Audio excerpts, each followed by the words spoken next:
Hello viewers, এই গল্পটি season 1 আগে আপলোড করা হয়েছে, এখন সিজন 2 আপলোড করা হলো। যারা যারা সিজন 1টি দেখেননি, এই ভিডিওর ডিসক্রিপশন বক্সে লিঙ্ক দেওয়া থাকবে, অবশ্যই দেখে নেবেন। আবির সেই কাগজটা হাতে নিয়েছে, মনে মনে প্রশ্ন করে, কে মিস্টিরিয়াস? আমার ব্যাপারে সে কিভাবে জানে? আমি যে এখানে থাকি সেটা তো দুজন মানুষই জানে রিফাত আর অর্ক। তবে কি এই দুজনের মধ্যে কেউ একজন মিস্টিরিয়াস? যা ভেবেছিলাম তা নয়। আসলে ডেভিল জগতের সব মানুষই সত্য ডেভিল, কাউকে বিশ্বাস ও ভরসা করা যাবে না। আবির পেপারটা ব্যাগে ঢোকালো। মস্তিষ্কে তার টেকনোলজির বিশাল আমোদন। সে এমন হতে চায়নি, কিন্তু এখন তার পিছন হটাবার সময় নেই। তার বড়লোক হতে হবে, অনেক টাকার মালিক হতে হবে। আবির আয়নার সামনে এসে দাঁড়ালো। নিজেকে ভিলেন দাবি করা আবির ছেলেটার চোখ দিয়ে হঠাৎ পানি গড়িয়ে পড়ছে, কিন্তু তার তো এমন কান্না মানায় না। তার ইমোশন সব নষ্ট করতে হবে। তবে কান্নার পিছনের কারণ হলো আরিয়া দেওয়ার ঘড়িটা। আরিয়া তাকে গিফট করেছিল ঈদে, আর সেই ঘড়িটা আবির হারিয়ে ফেলেছে। কিন্তু কিভাবে? আবির মনে করতে থাকে। হঠাৎ মনে পড়ে, যখন সে লকার ধরেছিল, একটা ছোট্ট ব্লাস্টে ওর হাতটা যেয়ে বাড়ি লাগে একটা লোহার রডে, আর সেখান থেকে ঘড়িটা পড়ে যায়। ঘড়িটা কি এখনও সেখানেই আছে? নিলয় সোজা বাড়িতে চলে এসেছে। নেহা ঘুমোচ্ছে। এত দ্রুত নেহা ঘুমিয়ে গেল কেন? নিলয় রুমে বসে কম্পিউটার অন করেছে, মনে মনে চিন্তা করে, আমি যখন অবহেলিত ছিলাম তখন আমাকে সবাই গালি দিত। আচ্ছা, এই ভিলেনের কি আলাদা কোনো গল্প আছে? মনে হচ্ছে সেটাই হবে, কারণ ভিলেন খুবই বুদ্ধিমান, যা করছে খুব ভেবেচিন্তে করছে। এখানে শাপলা ব্যাংক ছাড়াও আরও কতগুলো নামে দামি ব্যাংক আছে। ভিলেন ঠিকই ভেবেছে ছোটোখাটো ব্যাংকে, যেটা শাপলা ব্যাংক, কিন্তু এর ভিতরে টাকার পরিমাণ বিশাল। তার মানে হলো শাপলা ব্যাংকে অতটাও পরিচিত সাধারণ মানুষের কাছে না।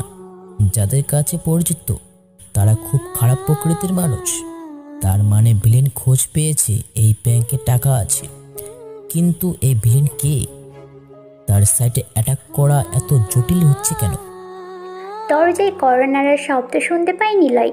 দরজা খুলে দেয় সে। এলান, সিয়াম আর মাসুম দাঁড়িয়ে আছে। সিয়ামের হাতে পেপারস আর মাসুমের হাতে হ্যাকারের সে ঘড়ি। মাসুম বলে, ভাই, এই যে ঘড়ির অংশ। ভাই, ডিএনএ রিপোর্ট নিয়ে এসেছি। আমাদের চেনা জানা কারোর সাথেই কিছু ম্যাচ করছে না। কারো উপরে যে সন্দেহ করব সেটাও সঠিক পাচ্ছি না। যেমন আমরা এখানে সবাইকে চিনি, আবার রিশান, লাবণ্য এরাও তো পরিচিত। সবার ডিএনএর সাথে ম্যাচ করে ঘরের মালিকের ডিএনএর সাথে পরিচিত কারোরটা পাচ্ছি না। বুঝছি, সে শহরের বাড়ির একজন। সব ক্রিমিনালদের সাথে ম্যাচ করিয়েছে তো? একদম ক্লিন, নো প্রুফ। এটা দিয়ে কিভাবে চিনব? ঘড়ি যা, তার হাতের ছাপ তো আছে এটাতে, বাট বুঝতে পারছি না সে কে। নিলয় সহ ভাবতে থাকে ওরা সবাই, কিন্তু কিছু বুঝতে পারে না। অর্ক আর রিফাত বাড়ির গ্যারেজে আসলো। সেখানে একটা পিকআপ ভর্তি গাড়িতে অনেকগুলো টাকা রাখা আছে। রিফাত অর্ককে আবার বলল, আমরা কি কাজটা ঠিক করেছি? আবির যদি জানতে পারে কি হবে ভাবতো। আরে, আবিরকে বুঝিয়ে বলা যাবে, তবে আমার মনে হয় টাকা এখানে রাখা ঠিক হবে না। আমরা যে গাড়িটা নিয়ে মিলিটারি বেজে গিয়েছিলাম, সেই গাড়ির ছবি নীলের কাছে আছে। নীলের গাড়ির ইনফরমেশান খুঁজে বের করেছে। car.com ওয়েবসাইটে আছে সেই ওল্ড গাড়ির ডিটেলস। কেন যেন মনে হচ্ছে সেটা এখন নীলের কবজায়, তাই দ্রুত এখান থেকে আমাদের যেতে হবে। তারপরেও আবিরকে একবার কল করি। আবির ফোন রিসিভ করছে না। ভোর হওয়ার আগেই আমাদের শহর ছাড়তে হবে। টাকাগুলো সেফ জায়গাতে রেখে আবার রওনা দিতে হবে।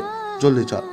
আর আবির তো টাকা আমাদের দিয়ে দিয়েছে, তাহলে ওর তো আর এসব নিয়ে ভাবার কিছু আসে না। একা যেতে ভয় পাচ্ছিলাম, তাই তোকে সাথে নিচ্ছি। রিফাত আর কিছু বলে না। অর্ক ড্রাইভিং সিটে গিয়ে বসলো। গাড়িটা গ্যারেজ থেকে বের করে নিল ও। রিফাতও আর দেরি করে না, সেও পাশের সিটেই উঠল। অর্ক গাড়ি টান দেয়। উদ্দেশ্য ঢাকা সিটির বাইরের কোথাও। আবির সব কিছু রেডি করে নিল। সে বের হবে তার উদ্দেশ্যে। উদ্দেশ্য তার খুব চেনা। ডার্ক ওয়েবে সে কিছু সময় আগে একটা পিস্তল অর্ডার করেছে। খানিকটা আগে ওর কাছে মেল এসেছে। পিস্তল আবিরের দেওয়া ঠিকানায় আনা হয়েছে। আবির সব কিছু রেডি হয়ে বের হলো। বাইক নিয়ে হোটেলের সামনে এসে দাঁড়ালো। আবিরের কাঁধে একটা ব্যাগ। সে ব্যাগের ভিতরে টাকা রেখেছে। গন্তব্য আবিরের গ্রাম। সে পিস্তল রিসিভ করে কোমরে গুজে নিল। রিশানের ঘুম ভেঙেছে। মায়া নেই পাশে। রিশান ধরফরিয়ে উঠল। মায়াকে যখনই ডাকতে যাবে তখনই দেখে মায়া জানালা খুলে রেলিং ধরে দাঁড়িয়ে আছে। চাঁদের আলোতে মায়ার চোখ থেকে যে জল গড়িয়ে পড়ছে তা রিশান স্পষ্ট দেখতে পেয়েছে।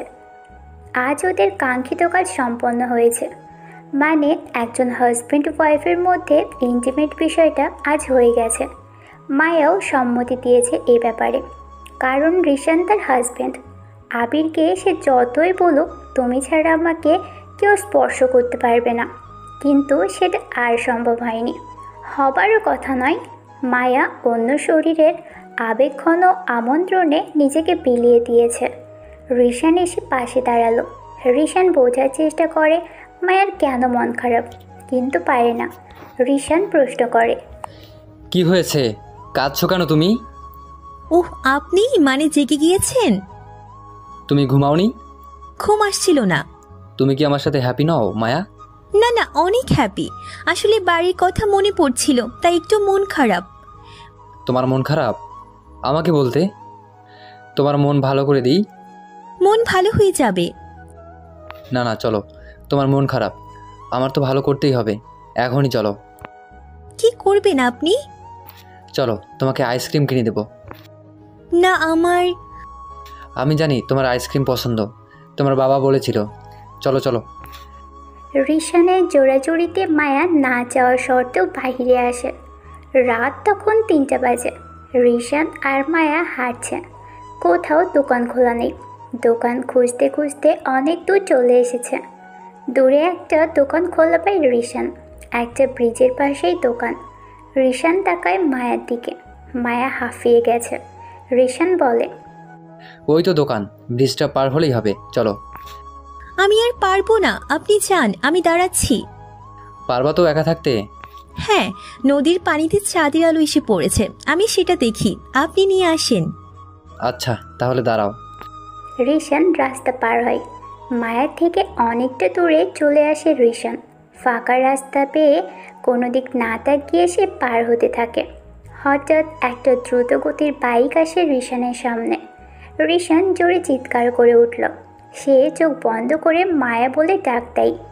তারপর ধম করে একটা শব্দ হলো। রিশান চোখ খোলে, দেখে বাইক সহ বাইকার তার থেকে একটু সামনে বাইক নিয়ে পড়ে আছে। রিশান বুঝতে পারে বাইকার অনেক জোরে ব্রেক করেছে। দামি বাইক, তাই দ্রুত ব্রেক লেগে গেছে। সরি ভাই, আমি খেয়াল করিনি, আমারই ভুল ছিল। আপনি ঠিক আছেন? ঠিক আছে, সাহায্য করুন, বাকিটা একটু ধরুন। জি ভাই, ধরেছি। লেগেছে কোথাও? সমস্যা নেই, সাবধানে রাস্তা পার হবেন। এত রাতে বাইরে কি দরকার ছিল? আপনি এত দ্রুত বাইক চালিয়ে যাচ্ছেন, কে আপনি? কোথায় যাচ্ছেন? আবির, আমি গ্রামে যাচ্ছি, মা অসুস্থ হঠাৎ, তাই। ও, আমি রিশান। সরি ভাই, আমার জন্য নতুন বাইক স্ক্র্যাচ পড়ে গেছে। ব্যাপার না। আচ্ছা, সাবধানে যান। প্রিয় মানুষের জন্য আইসক্রিম কিনে দিতে এসেছি, আর এমন হলো। ও, গুড লাক। আবির বাইক স্টার্ট করে। আবিরের পিছনের দিক থেকে দৌড়ে আসছে মায়া। আবির বাইক চালানো শুরু করলো। মায়াও এসে হাজির হয় রিশানের কাছে। হাঁপাতে হাঁপাতে বলে, আপনি ঠিক আছেন তো? হ্যাঁ, আমি ঠিক আছি। তুমি আসলে কেন? কষ্ট হচ্ছে তোমার?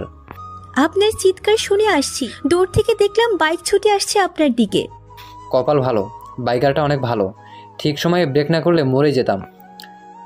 এসব বলবেন না, চলেন বাসায় যাব। মায়া রিশানের হাত ধরে টানতে টানতে বাসার দিকে নিয়ে চলে যায়। সাজ্জাদ ঘুমোচ্ছে। সাজিকা বিছানার একপাশে বসে আছে, ক্লান্ত শরীরের। এতক্ষণ শ্বশুর হান্নু মিয়ার ঘরেই ছিল সে। সাজিকার পেটে তারই শ্বশুরের বাচ্চা। সাজিকা না পারছে সহ্য করতে, না পারছে সব মেনে নিতে। দেখতে যথেষ্ট সুন্দরী, কিন্তু বাপ গরিব থাকাতে এখানে বিয়ে করতে বাধ্য হয়েছে।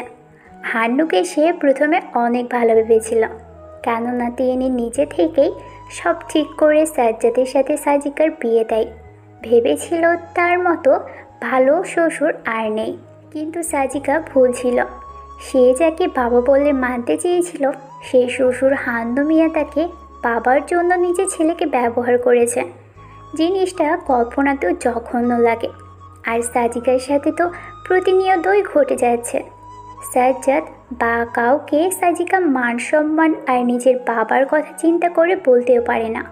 সাজিকার একটা ছোট্ট ভাইও আছে, তার জন্যই এই নির্যাতন সহ্য করে যাচ্ছে।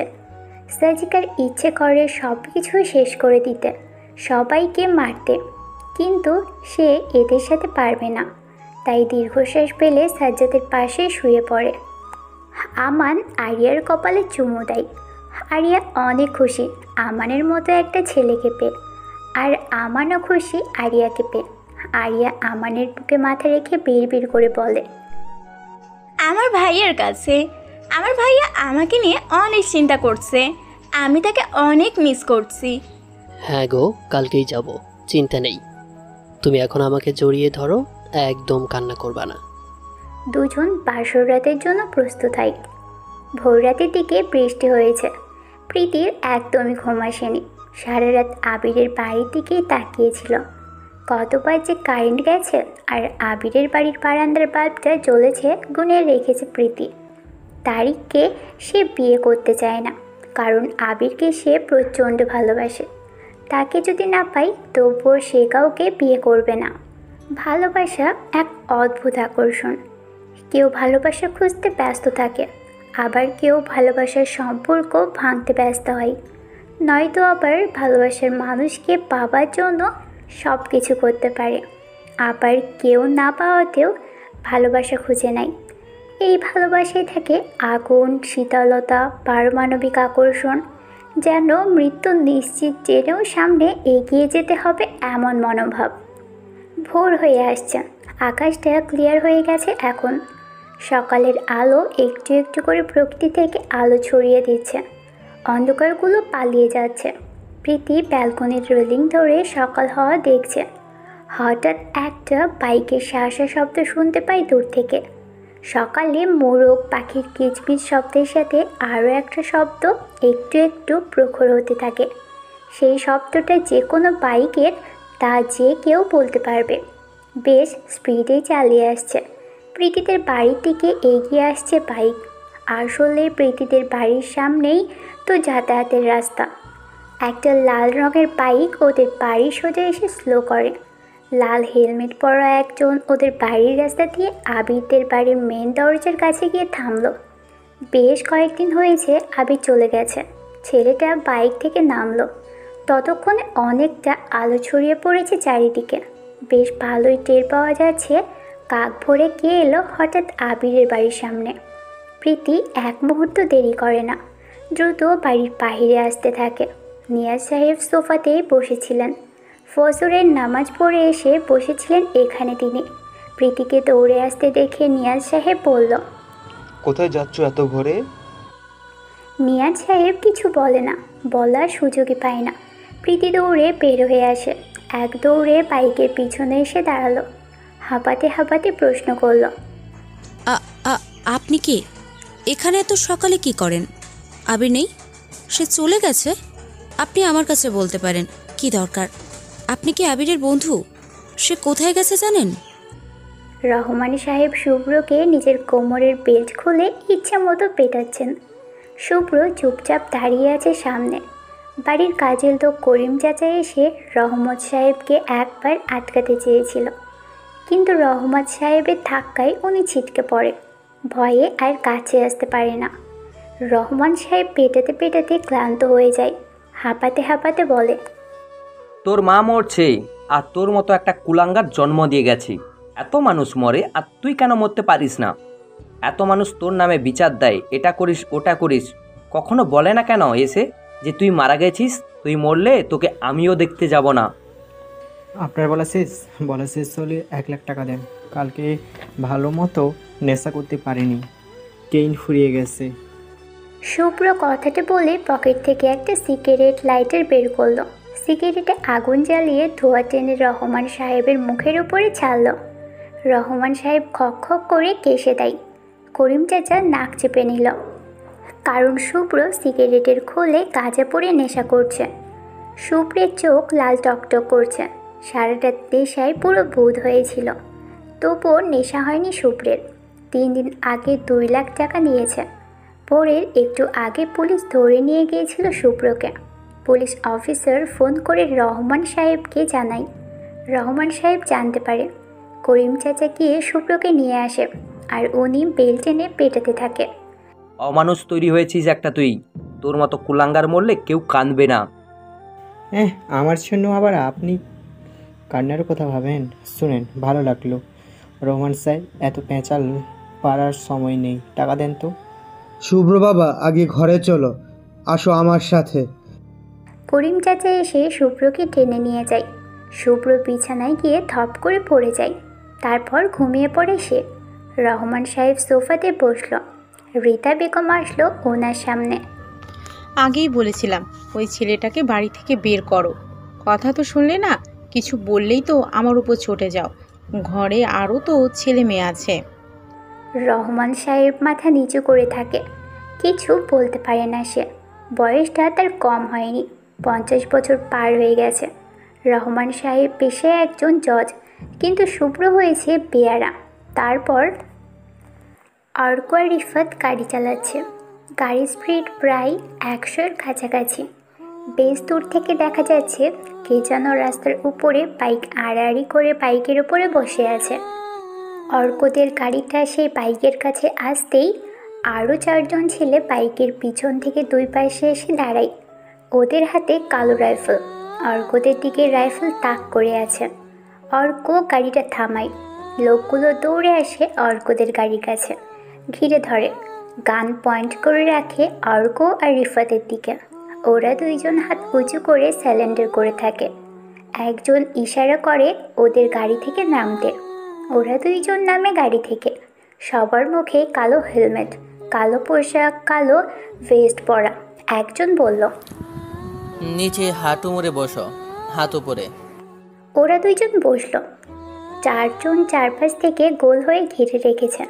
বাইকের উপরে বসে থাকা সেই ব্যক্তিটি এগিয়ে আসে, হাতে আছে পিস্তল। ওদের কাছে আসলো। মুখটা কালো মাস্ক দিয়ে ঢাকা আছে, হাতের মোজাটাও কালো। বাইক রাইডার যেমন হাত মোজা ইউজ করে সেটাই। অর্কের সামনে এসে বসলো। অর্কের পকেটে হাত দিয়ে ওর ফোনটা বের করে লক খুলল। অর্ক অবাক হয়, কারণ তার ফোনের পাসওয়ার্ড কেবল অর্কই জানে। তাহলে এটা কে যে ওর মতো হ্যাকারের থেকে পাসওয়ার্ড নিয়ে নিল? আগন্তুক রহস্যময়টা অর্কের ফোনের মেসেজ বক্সে ঢুকে, সেখানেও লক করা। আগন্তুক শব্দ করে হাসে।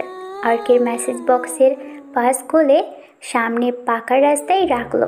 ভাঙা ভাঙা গলায় বলল, প্রতিটি মানুষ একটি রহস্য, সবাই কেবল নিজের কাছেই নয়, অন্য সবার কাছেও একটি ধাঁধা, এবং নিজের সময় মহান রহস্য হলো আমরা কিভাবে এই ধাঁধাটি ভেদ করি।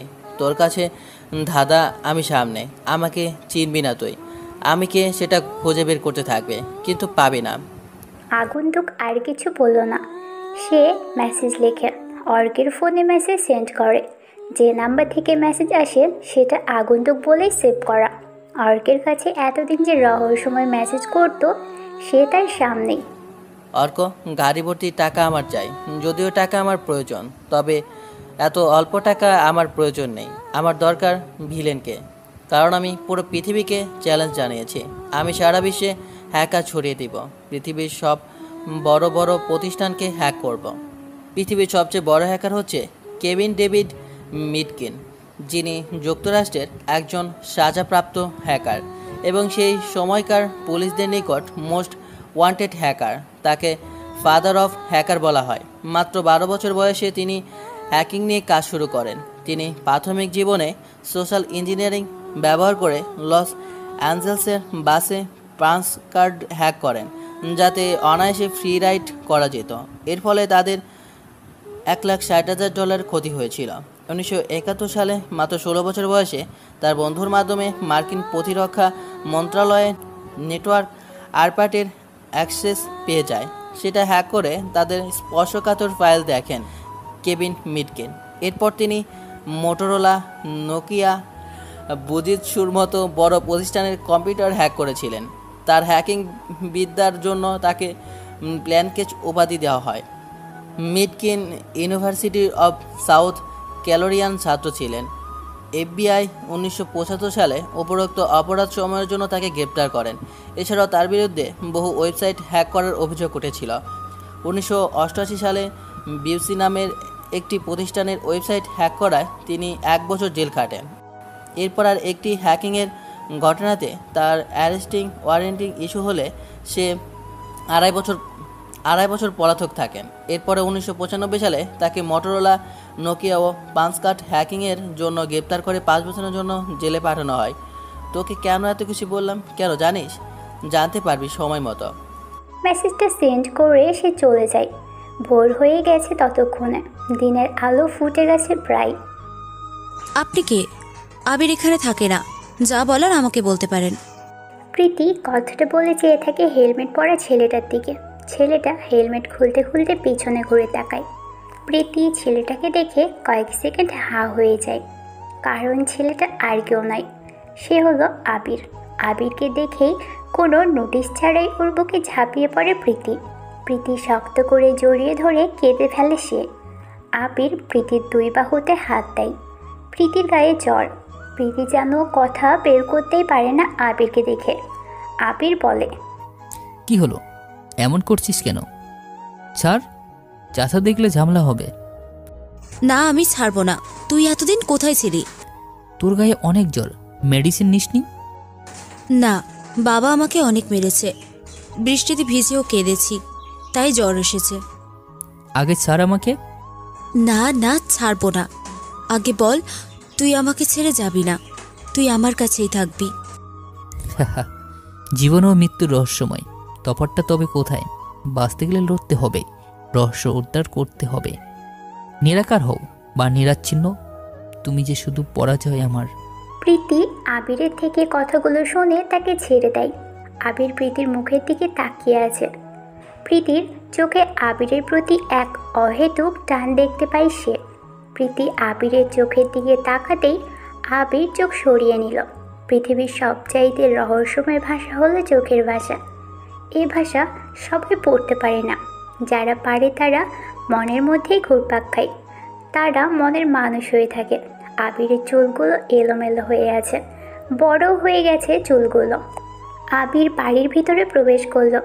সবার প্রথমে তার মায়ের কবরের দিকে চোখ যায়। আবির দ্রুত হেঁটে মায়ের কবরের কাছে যায়। কবরের রেলিং ধরে কিছু সময় কবরের দিকে তাকিয়ে থাকে, মুচকি হাসতে থাকে। প্রীতি আবিরের বিপরীতে দাঁড়িয়ে এক দৃষ্টিতে তাকিয়ে আছে আবিরের দিকে। আবির কেমন যেন নীরব নিস্তব্ধ হয়ে গেছে। আবির মুচকি হেসে বলল, মা, আমি এসে গিয়েছি। আফসোস তোমার সাথে দেখা হলো না মা। তোমার বেঁচে থাকতে আমাদের জায়গাটা নিয়ে নিতে চেয়েছিল আমার চাচারা।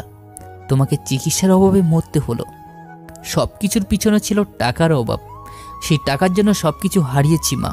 বোনকে ঠিক মতো মানুষ করতে পারিনি, তোমাকে ওষুধ এনে দিতে পারিনি, খাবার জোটাতে পারিনি, থাকার জন্য জায়গা রাখতে পারিনি, মায়াকে নিজের করে নিতে পারিনি মা।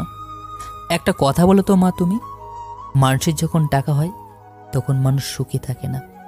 আসলে মা, সত্যি কথা, আজ টাকা আছে আমার, কিন্তু তোমরা আমার কাছে নেই, আমার ভালোবাসাও নেই, সুখ আসলেই নেই। তবে মা, কেউ যা পারেনি আমি তা করে দেখাবো। টাকা দিয়ে সুখ কিনবো। যদি সব কিছু ধ্বংস হয় তবুও আমি আমার পায়ের কাছে টাকা এনে ফেলবো। আমি ভিলেন হয়ে গেছি মা। তোমার জায়গা তোমার থাকবে, তোমার কবরের উপর আমি কারো হাত দিতে দিব না। আবির একাধারে কথাগুলো বলে গেছে। প্রীতি কেবল নীরব দর্শক হয়ে শুনেছে। কথাগুলো শেষ করে আবির ঘুরল। নিয়াজ, মোয়াজ আর তারিক ওর দিকে এগিয়ে আসতে থাকে। প্রীতি দ্রুত হেঁটে আবিরের পিছনে এসে দাঁড়ালো। নিয়াজ সাহেব কাছে এসে বলল, কিরে আবির, তুই ফিরে এসেছিস? হুম। কেন এসেছিস? প্রতিভাকে নিয়ে যেতে? শোন, ও আমার মেয়ে। তোর মতো একটা ফকিনীর কাছে তাকে আমি কখনোই দেব না। প্রতি সামনের থেকে সরে দাঁড়া। যে পাখি নিচ থেকে ধরা দেয় তাকে ধরে রাখতে খাঁচার দরকার হয় না, একটু আগলে রাখলে সে বেঁচে থাকা অবধি থেকে যাবে। প্রীতির সাথে আমার বিয়ে হবে, আর এই জায়গাতে আমি বিশাল ফ্ল্যাট সহ মার্কেট করব। চলে যা আবির। এই জায়গার দাম যেন কত টাকা বলেছিলেন? 4 কোটি টাকা। তোর কাছে তো 400 টাকাও নেই, তুই আবার দাম শুনে কি করবি? হাত বাড়ালে শুধু উল্লাসধ্বনি, যেন ক্লান্ত জনতা ভুলে মিছিল পিবান্ত জাদুকর হারিয়ে যায়। রহস্য আমায় ভাবায়, টাকা আমায় টানে। মানে? আবির উত্তর দেয় না, সে হাসে। বাইকের কাছে আসার জন্য পা বাড়ায়। তখনই প্রীতি আবিরের হাত চেপে ধরল। আবির আবারও মুচকি হাসে। তারিক এগিয়ে আসে ওদের দিকে, প্রীতির হাত ধরে টান দেয়, কিন্তু প্রীতি আবিরের হাত শক্ত করে ধরে আছে। তারিক বলে, প্রীতি, ওই ফকিনের হাত ছাড় বলছি। না, আমি আবিরের কাছেই থাকবো। আবির, তুই কিছু বলছিস না কেন? আবির কি বলবে? আবিরের হাত ছাড় তুই। না, আমি আবিরের সাথেই থাকবো। তোকে তো আমি। কথাটা বলেই তারিক প্রীতির গালে খুব জোরে চড় দেওয়ার জন্য হাত বাড়ায়। আবির তারিকের হাত ধরে ফেলে। তারিক একবার জোর দেখালেও আবির স্থির হয়ে হাত ধরে থাকে। আবির তারিকের দিকে তাকিয়ে বলল, আমার বাড়িতে দাঁড়িয়ে প্রীতির গায়ে হাত তোলাটা অনিয়ম। নো প্রুফ, নো কিল, নো প্যারা, অনলি চিল ব্রো। আবির, আমি শালা তোকে মেরেই ফেলবো। আবির সাথে সাথেই কোমর থেকে একটা পিস্তল বের করলো। তারিক সহ সবাই ভয়ে আটকে উঠল। নিলয় ঘুম থেকে উঠে বারান্দায় আসলো। উঠানে নেহাকে পায়চারি করতে দেখে সে। এত সকালে নেহাকে ঘুম থেকে উঠতে দেখে ভাবতেই পারেনি, এমনটা কখনো হয়নি। নিলয় আসলো নেহার কাছে। কি ব্যাপার, তুমি এত সকালে কোথায় গিয়েছিলে? ভোর থেকে ঘুম আসেনি, তাই বাহিরে এসে পায়চারি করছিলাম। ও, তা মন খারাপের কারণ কি? আসলে ভয় করছে অনেক। আমি যদি তোমাকে আমার কাছ থেকে হারিয়ে ফেলি। ওই হ্যাকারটা অনেক ভয়ঙ্কর নিলয়, আমি বুঝতে পারছি না কি করব। তোমার সাথে যদি খারাপ কিছু করে বসে? আরে দূর পাগলি, সে কিছুই করতে পারবে না, এত ভাবতে হয় নাকি? চিন্তা করো না, একটু ঘুমাবো চলো। আমরা ওর কোনো প্রমাণ এই অবধি পাইনি, কিভাবে কি করব? চিন্তা নেই, বললাম তো সব উদ্ধার করে ফেলবো, একটু সময় লাগবে। নিলয়ের কাছে ফোন আসে তখনই, লাবণ্যের ফোন। এত সকালে ওর ফোন পেয়ে অবাক হয় নিলয়, তবে রিসিভ করে। নিলয়, যে ঘড়ির কাঁটার অংশ পেয়েছিলাম তা ক্রিমিনাল রেকর্ড চেক করে কারোর সাথে মিল পাইনি। তার মানে হলো ছেলেটা নতুন। সে নতুন হলেও বুদ্ধিতে সবার থেকে এগিয়ে। অফিসে আসো, আমি আছি, বাসায় যাইনি আমি। সিয়াম আসে নিলয়ের কাছে। সিয়াম এসেই নিলয়কে বলে, ভাই, পুরনো গাড়ির সেই ওয়েবসাইট কয়েক মিনিটের জন্য ওপেন করতে পেরেছিলাম। সেখান থেকে ওই মডেলের গাড়ি বাংলাদেশে অবধি আনা হয়েছে 40টার মতো। সবগুলোর নাম্বার আমি নিয়ে নিছি। তারপর আমাকে আবার সাইট থেকে বের করে দেয়। ভিলেন সেটা নষ্ট করে দিয়েছে। আমার থেকে সে অনেক এগিয়ে ভাই। আমার আগেই সে সাইটের মালিক, ডোমেইন নাম, ডোমেনের তথ্য, সাইটের দুর্বলতা সব আগে থেকে জেনে নিয়েছে। তারপরে গাড়ি খুঁজে বের করেছে, এটাই মনে হয়েছে আমার। তবে আমার কাছেও সব কিছু ছিল। আমি কয়েক মিনিট ঢুকে গাড়ির নাম্বারগুলো কালেক্ট করতে পেরেছি। সিয়াম, এবার চলো অফিসে, আমাদের লেগে পড়তে হবে। ওরা সবাই রেডি হয়ে অফিসের দিকে যেতে থাকে। সালা, তোর জন্যই আজ এমন হলো। বললাম বের হতে হবে না, এতগুলো টাকা নিয়ে। রিফাতের কথা শুনে অর্ক কিছুই বলল না। গাড়িতে প্রায় 80 কোটি টাকা ছিল। সব টাকাই সে আগন্তুক নিয়ে গেছে। অর্ক বোঝার চেষ্টা করে সে কে। এত বড় হ্যাকার সে, কারো ফোনের লক জেনে ফেলেছে। তার মানে কি সে অর্কের ফোনটাও হ্যাক করে নিয়েছিল অনেক আগে থেকেই? কিন্তু কিভাবে? ফোনের অ্যাক্সেস, জিমেল তো সব ঠিকঠাক আছে আমার। অর্ক বলে, ও অনেক বড় হ্যাকার। আবিরের সন্ধান আমাকে সেই দিয়েছিল। মানে আবির তো আসলো মাত্র কয়েকদিন, তার মানে কি? আবিরের কথা তো কেবল আমি আর তুই জানি, ও কিভাবে বলে? আমি জানি না, ভেবেছিলাম তুই আর আমি মিলে আবিরকে বানাবো ভিলেন, দেশের সব কিছু আমাদের হবে, কিন্তু উল্টো আমাদেরকে নিয়ে কেউ গেম খেলেছে বড় ধরনের। ভয় হচ্ছে আবির যদি এসব জানে কি যে হবে। এত টাকা যদি সে আবার চায়, উফ। যা সত্যি তাই বলবো। আবির কোমরে পিস্তল গুজে নিল, তারিককে ধাক্কা দিয়ে বলল, এই জায়গার দাম 4 কোটি টাকা, আমি এখনই দিয়ে দিচ্ছি। সব পেপারস রেডি করে রাখ। পিতি, তুই আমার জন্য রান্না কর, দুপুরে এসে খাবো। তুই কোথায় যাচ্ছিস? কুদ্দুস মিয়ার সাথে আমার দেখা করতে হবে। সে তো থানার ওসি, ওর সাথে তোর কি? অনেক হিসাব বাকি আছে রে। আর শোনেন আপনারা, পিতির যদি আর একবার কেউ হাত তুলে, সেটা যদি আমি জানতে পারি, তাহলে যে কী করব সেটা নিশ্চয়ই বুঝতে পারছেন। আবির কথাগুলো বলেই বাড়ির বাহিরে চলে আসে। সবাই ভয় আর অবাক হয়ে তাকিয়ে আছে আবিরের দিকে।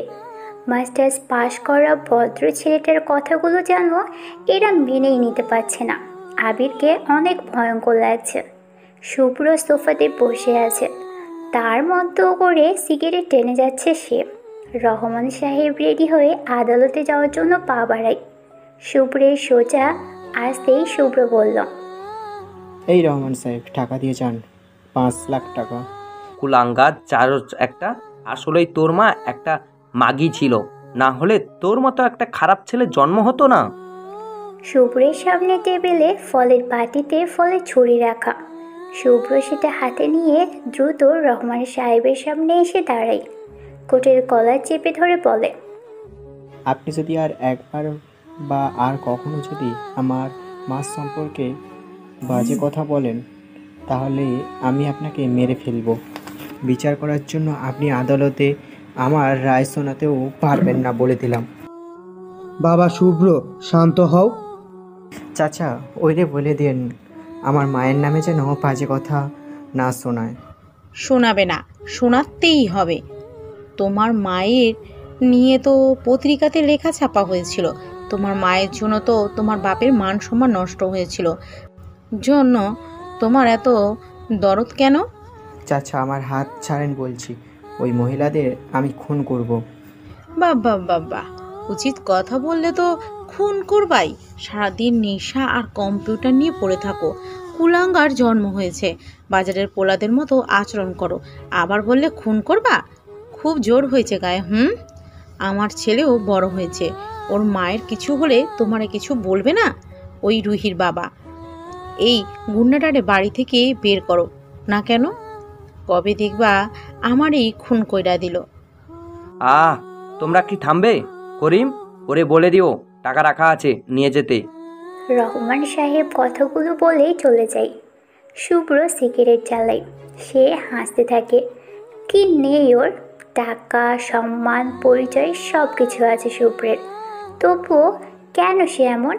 করিম চাচা টাকার ব্যাগ এনে শুভ্রের হাতে দিল। শুভ্র টাকার ব্যাগ নিয়ে চলে যায়। শুভ্র বাড়ি থেকে বের হবে। আরতি এসে পিছন থেকে ডাক দেয়। বেশ আদুরে কণ্ঠে বলে, ভাইয়া, আমাকে একটু বাসটিতে নামিয়ে দেবা? আজকে দেশে হরতাল তো, যেতে ভয় করছে একা। আরতির কথা শুনে শুভ্র পিছনে ঘুরে তাকায়। আরতি হলো শুভ্রের সৎ ছোট বোন। আর এতক্ষণ যে মায়ের সাথে শুভ্রের ঝামেলা হলো, সে হলো শুভ্রের সৎ মা। শুভ্রের মা অনেক আগেই মারা গিয়েছিল। এ বাড়িতে সবাই শুভ্রকে সহ্য করতে পারে না, কিন্তু আরতি ঠিক হয়ে শুভ্রকে নিজের ভাই মনে করে। শুভ্রের সাথে আরতির সম্পর্ক অনেক ভালো। শুভ্র কিছু বলছে না দেখে আরতি বলল, থাক ভাইয়া, একাই যেতে পারবো। তুমি জলদি বাসায় ফিরতে পারো না? চল ভার্সিটিতে। শুভ্র আরতিকে নিয়ে ভার্সিটিতে আসলো। শুভ্র দেখতে খারাপ না, গুড লুকিং বয়। আরতি গাড়ির দরজা খুলতে পারছে না দেখেই শুভ্র নামলো। বেশ কয়েক বছর পর শুভ্র তার ভার্সিটিতে এসেছে। শুভ্র গাড়ির দরজা খুলে দিয়ে আরতির নামার অপেক্ষা করছে। ঠিক তখনই ওর কতগুলো বান্ধবী দৌড়ে আসে আরতির কাছে। সেই মেয়েগুলোর মধ্যে বড়লোকের সবচাইতে অহংকারী মেয়ে ছিল, যার নাম ছায়া। ছায়া মেয়েটা আরতির আবার বেস্ট ফ্রেন্ড। সে এসেই বলল, কি রে আরতি, এত দেরি করি কেন? আসলে গাড়িতেই। ও, ড্রাইভার ঝামেলা। আজকে একজনকে বের করে দিয়েছি চাকরি থেকে। গাড়ি স্টার্ট করতে 5 মিনিট লেট করেছিল। তুইও এটাকে পারিস বের করে দিতে? মানে কি? কোনটাতে? এই যে লম্বা খাম্বা ড্রাইভারটাকে, যে তোর দরজা খুলে দিল। কি বলিস? উনি তো ড্রাইভার। আসলে ম্যাম একটু ঝামেলা ছিল রাস্তায়, নামুন ম্যাম। আরতি অবাক হয়। শুভ্র ওর ভাইয়া হয়, সবাই ড্রাইভার বানিয়ে দিল। শুভ্র আরতির কানের কাছে মুখ এনে বলল, কাউকে কিছু না বলতে। আরতি অবাক হয়ে তাকিয়ে থাকে। শুভ্র গাড়ি নিয়ে চলে আসে সেখান থেকে। ছায়া বলল, তোর ড্রাইভার তো দেখি অনেক ভাবসা, কত বেতন দিস রে? উনি ড্রাইভার হলো আমার ভাইয়ার মতো, ওনাকে নিয়ে কোনো কথা বলবি না। চল ক্লাসে। আচ্ছা, দেখা যাবে। ওরা ক্লাসে চলে আসলো। রবার্ট তার নিজস্ব ল্যাপটপ নিয়ে বসেছে। ক্রোম ব্রাউজারে প্রবেশ করতেই স্ক্রিনে একটা মেসেজ আসে। মেসেজটা তার জিমেলে এসেছে। জিমেলটা চেক করতেই সে ওই লেখাটা পায়। নিচে ছোট করে লেখা ব্ল্যাক উইজার। চমকে ওঠে রবার্ট। না স্যার, সব কিছু ওর কাছে। সে তার মালিক, হাই সিকিউরিটি রবার্টের কাছে। কিন্তু সে এতটা ভয় পাবে কখনো ভাবতেই পারেনি। এলেনকে সে পাঠিয়েছে ডেভিলকে নিয়ে আসার জন্য, কিন্তু এলেনের সে কোনোভাবেই খোঁজ পাচ্ছে না। এলেন কি পারবে ডেভিলকে নিয়ে আসতে? হ্যালো টমাস, দেখা হবে দ্রুত। এখন আপনার উচিত আপনার নিজেকে সামলানো। আমি আসছি হ্যাকার নিয়ে, দেখা হবে দ্রুত। টমাস চিন্তায় পড়ে যায়, কারণ মেসেজটি ব্ল্যাক উইজার্ড করেছে। টয়েন এসেছিল বাংলাদেশের টমাসের নির্দেশে, কারণ টয়েন বাংলাদেশে একজন হ্যাকারের কথা জানে। তাকে নিয়ে সে টমাসের সাথে কাজ করতে চেয়েছিল। তবে টয়েন এখন নেই, কিন্তু টমাস এখন বেশ চিন্তায়।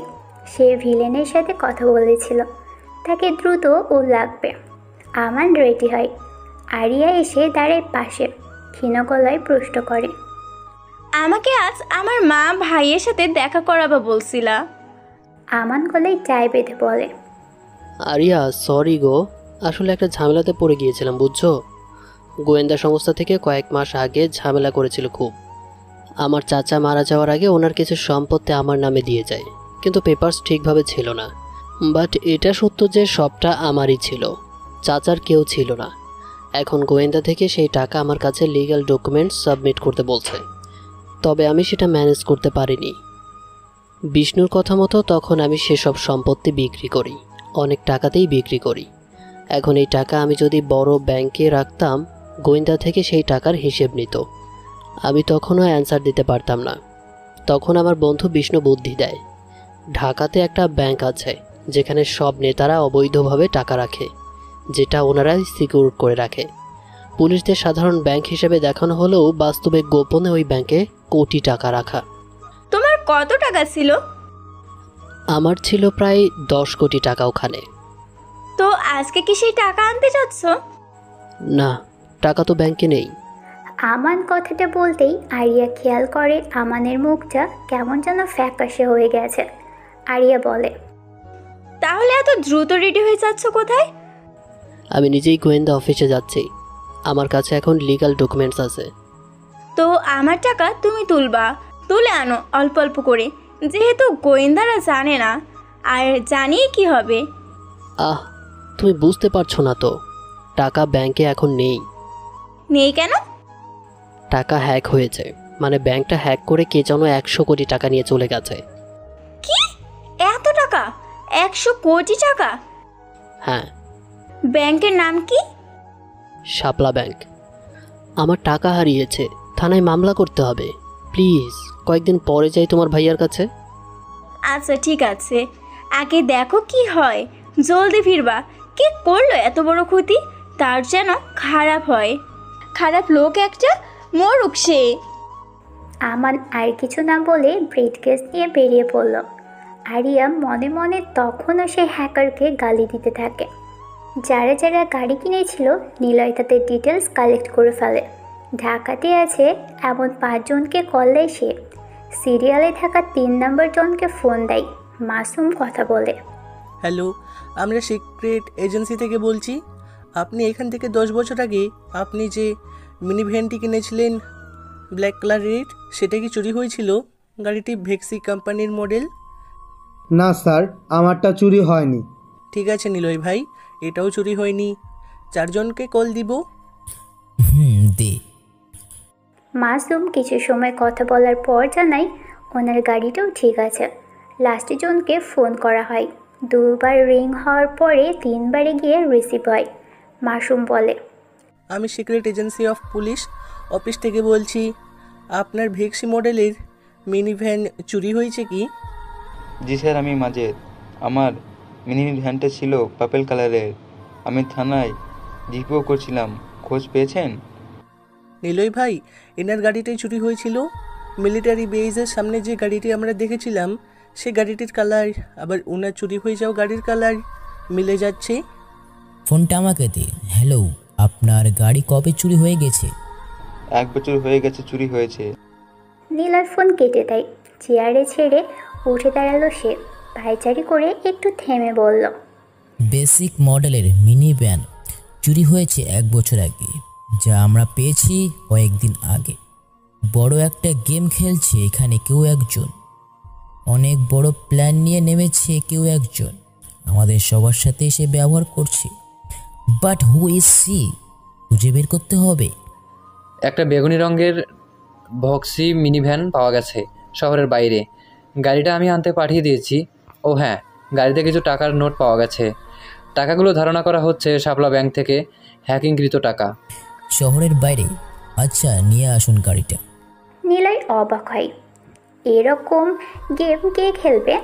1 বছর আগে গাড়িটা চুরি করেছে, অথচ এখন সেই গাড়ি দিয়ে তার কাজ হাসিল করছে। আচ্ছা, হ্যাকারটা কি কেউ কি এনেছে, নাকি নিজেই সে এগুলো করছে, নাকি কারো প্ল্যানের শিকার সে? ভাবতে থাকে নিলয়। আবির বাইক চালিয়ে থানার সামনে আসলো। এই থানার অফিসার তো কুদ্দুস মিয়া। থানার সামনে কতগুলো বাইক রাখা ছিল। আবির বুঝতে পারে থানার মধ্যে হয়তো চেয়ারম্যান এসেছে। চেয়ারম্যানের লোকজন রয়েছে থানার সামনে। আবির মিষ্টির দোকানে গিয়ে 2 প্যাকেট মিষ্টি কিনল। তারপর ধীর পায়ে হেঁটে থানার ভিতরে আসে। সেখানে থানার ওসি কুদ্দুস মিয়ার সামনে চেয়ারম্যান হান্নু সাহেব বসে কথা বলছে। আবির সামনে এসে সালাম দেয় কুদ্দুস মিয়াকে। বলে, কে রে তুই? আবির না? কোথায় ছিলি? হ্যাঁ স্যার, আমি আবির। আমি ঢাকাতে ছিলাম, নতুন চাকরি পেয়েছি। বোনকে খুঁজে পেয়েছিলাম ঢাকাতে, বেশ ভালোই আছে। গ্রামে এসেছি, ভাবলাম আপনাকে মিষ্টি খাওয়াই। আবির কথা বলছিল আর হান্নু সাহেবের ফোন চাপছিলেন। সাজিকার নাম্বার উঠে আছে কল লিস্টে, মানে হান্নু সাহেব সাজিকাকে কল করছে বারবার। আবির সেটা নোটিস করে, কারণ হান্নুর পিছনেই দাঁড়িয়েছিল আবির। এই জন্য আবির হান্নুর ফোনের স্ক্রিন ভালো মতোই টের পাচ্ছিলেন। কিন্তু সাজিকাকে হারুন সাহেব বলে, কুদ্দুস মিয়া আসছে এখন, আমার অনেক কাজ আছে। এমপি নির্বাচন করছে এবার। আমার নিজস্ব একটা পার্টি অফিস তৈরি করতে হবে, সেখানে যেতে হবে। ও ঠিক আছে স্যার, যান তাহলে। কে রে তুই দাঁড়িয়ে আছিস কেন? না, এমনি। সরি স্যার, এনেন মিষ্টি। আপনি আমার বোনকে খোঁজার জন্য কত হেল্প করেছিলেন, তাই ভাবলাম মিষ্টি দিই। এই নিন স্যার, আরেকজনের মিষ্টি দিতে হবে। আসি স্যার। আবির মিষ্টির প্যাকেট টেবিলে রেখে থানা থেকে বের হলো। আবির মুচকি হাসে। ওদের মারার একটা অনবদ্য প্ল্যান সাজায়। আবির থানা থেকে বের হয়ে সোজা বাড়িতে আসে। আবির বাড়িতে এসে দেখে প্রীতি ওর বাড়ির বারান্দায় খুঁটির সাথে হেলান দিয়ে বসে আছে। আবির বলে, এখানে এভাবে বসে আছিস কেন? এখান থেকে যেতে ইচ্ছে করছে না। তুই তো রান্না করতে বললি, ভাবলাম এখানেই রান্না করি। বড় আম্মু থাকলে কত কে আমাকে বানিয়ে ডাকতো। ওনার চুলাতে গিয়ে রাঁধতে ইচ্ছে করছে, কিন্তু ঘরে কিছুই নেই। ও আচ্ছা, বাজার লাগবে। আচ্ছা, এনে দেব। চল বাজারে যাই আমরা। চল না প্লিজ। আচ্ছা যাব। তোর বাসাতে না ওয়াইফাই? আমার রাউটার আছে তো, রিপিটার হিসাবে কাজে লাগানো যাবে। পাসওয়ার্ডটা দিস, আর আমি কম্পিউটারটা আপাতত আমার বাড়িতে আনার ব্যবস্থা করে দিই। আচ্ছা, 0 থেকে 1 পর্যন্ত পাস। আর আমি কাজের ছেলেকে বলে পাঠিয়ে দেব। চল বাজারে। এত সহজে পাস রাখিস? আচ্ছা ঠিক আছে, চল বাজারের দিকে যাই। বাইকে না, হেঁটে যাব। আবির প্রীতির সাথে বাজারে যেতে থাকে। সারা রাস্তা প্রীতি হাত ধরে থাকে আবিরের। আবির বুঝতে পারে প্রীতি কেন হেঁটে আসার কথা বলে। বাজারে শেষ করে বের হচ্ছিল। প্রীতি আগে চলে এসেছে একটু, তখনই দুটো বাইক এসে থামে। প্রীতি তাকায় সেদিকে। সাজিদ আর তার বন্ধুরা এসেছেন। সাজিদ বলে, কিরে নাইম, টাটকা গোলাপ আছে হঠাৎ বাইরে? ইস, কি গোলাপের পাপড়ির মতো ছোট, দেখলে তো খেতে ইচ্ছে করছে আমার। শালা তুই একা খাবি নাকি? আমাদের নিবি না? নেব তো, একা কি এই মালটাকে খাইতে পারবো? ভরাট পেছন, টাইট ফিগার, মাথা নষ্ট দেখলে। হেল্প করতে পারি। ফসকা পড়ে যাবে তো। একটু ছুঁয়ে দেখবো? শাহিন কথাটা বলেই প্রীতির গালে একটা আঙুলের টোকা দেয়। প্রীতির রাগে দুই পাশের গাল একদমই লাল হয়ে গেছে। সাজিদ এসে ঠোঁটে হাত বোলাতে যাবে, তখনই আবির এসে সাজিদের হাত ধরে। আবিরকে দেখেই সাজিদ বলে, কিরে তুই এখানে কবে আসলে? প্রীতি চল। আবির, ওরা আমাকে অনেক বাজে কথা বলেছে, ওরা অনেক খারাপ। আচ্ছা বাদ দে, চল বাড়িতে। শালা এটা কি প্রীতির নাগর নাকি? খাঙ্গে পোলা তো দেখি হেব্বি মাল জুটিয়ে ফেলেছে। ইস, রোজ রাতে কি খুব দিস। ওর বোনকে তো খেয়ে দিয়েছি আমরা। শালা ওটা আরেকটা মাল ছিল। উফ, কি সুন্দর বুক ছিল। কাপড়টা খুলে যখন বুকে হাত দিতাম তখন ভাই শরীরে পুরো আগুন জ্বলে যেত। আবির চোখ বন্ধ করে নেয়। গায়ের লোমগুলো দাঁড়িয়ে গেছে আবিরের। রাগে চোখ বন্ধ করে জোরে কয়েকবার শ্বাস নিল। তারপর প্রীতির হাত ধরে টানতে থাকে। তখন ওরা সবাই এসে সামনে এসে দাঁড়ালো। আবিরের উদ্দেশ্যে বলে, ভাবছি প্রীতিকে তুলে নিয়ে গিয়ে ভিডিও করব, তারপর তোকে পাঠিয়ে দেবো। আমরা যখন এক এক করে তোর বোনকে খাইছিলাম, মালটা কীভাবে যে লাফাচ্ছিল, উফ উফ, তুই দেখলে তোর ফিলিংস আসবে। প্রীতিটা তোর সব দেখাবো, বুঝেছিস? আচ্ছা, তাহলে তো ওর নাম্বারটা নিতে হবে। কিভাবে দেখাবি? ঠিক ঠিক, দাঁড়া নাম্বারটা নে। সাজিদ ফোনটা বের করে, তারপর গালি দিয়ে বলে, এই খাঙ্কের মেয়ে সাজিকে এতবার কল দেয়, মেজাজ খারাপ হয়। দে নাম্বার দে। আবির একদম শান্ত ভঙ্গিতে নাম্বারটা দিয়ে দিল। তারপর ওরা চলে আসে সেখান থেকে। প্রীতি প্রচণ্ড রেগে আছে। সব রাগ আবিরের উপর ঝাড়বে। ওই হারামি কুত্তা, ওরা তোর বোন আর আমাকে নিয়ে এত বাজে বাজে কথা বলল, তুই মুখ দিয়ে কোনো কথাই বের করলি না। আর যখন ওরা তোর নাম্বার চাইছে অমনি নাম্বার দিচ্ছিস, তুই এমন কেন? সাজিকা কে রে? সাজিকা? তুই সাজিকাকে কোথায় পেলি? এই তো সাজিদ লাস্টে বলল না যে সাজিকার কথা, ওই সাজিকা। তোর বোনকে এত কথা শোনালো, আর তুই কি না ওর বউয়ের কথা শুনলি? এত কথা মনে নেই, ওটাই মনে রাখলি। হায় রে পাগল, গাধা ছেলে রে। ও, তার মানে সাজিকা হলো হান্নুর ছেলের, মানে সাজিদের বউ? হ্যাঁ। এবার তো কাজ হয়ে যাবে। কাজ? কিসের কাজ? না না কিছু না, চল রাতবি, আমার অনেক কাজ আছে। আবির দ্রুত চলে আসে বাড়িতে। আবির নিজের রুমের কম্পিউটারের সামনে বসে আছে। একটা সাদা পেপারে নাম লেখে। 1 নম্বরে যার নাম লেখে সে হলো কুদ্দুস মিয়া।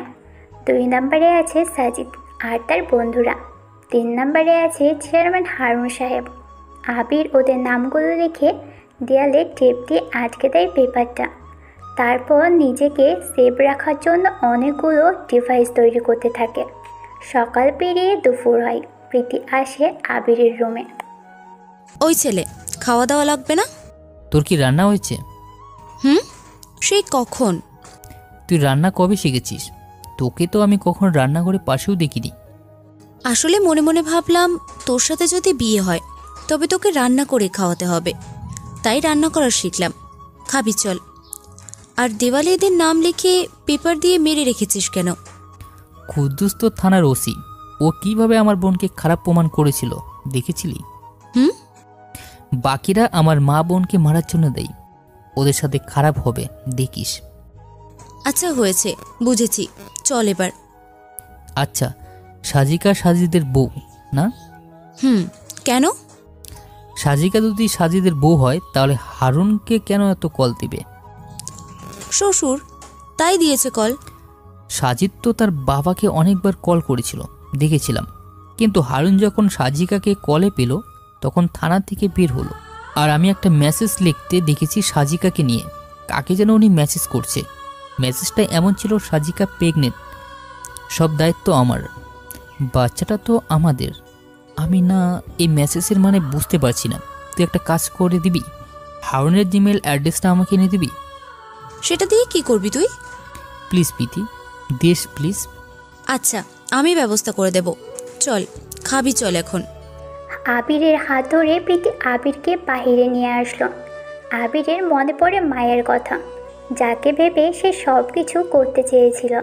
সেই মানুষটাই আবিরের হলো না। আসলে মানুষ যাকে অনেক সাধনা করে যায়, অথচ অন্য কেউ তাকেই কোনো সাধনা ছাড়াই পেয়ে যায়। জাগতিক নিয়ম বড়ই অদ্ভুত। আমান সব কাগজপত্র নিয়ে ব্যাংক ম্যানেজারের কাছে আসে।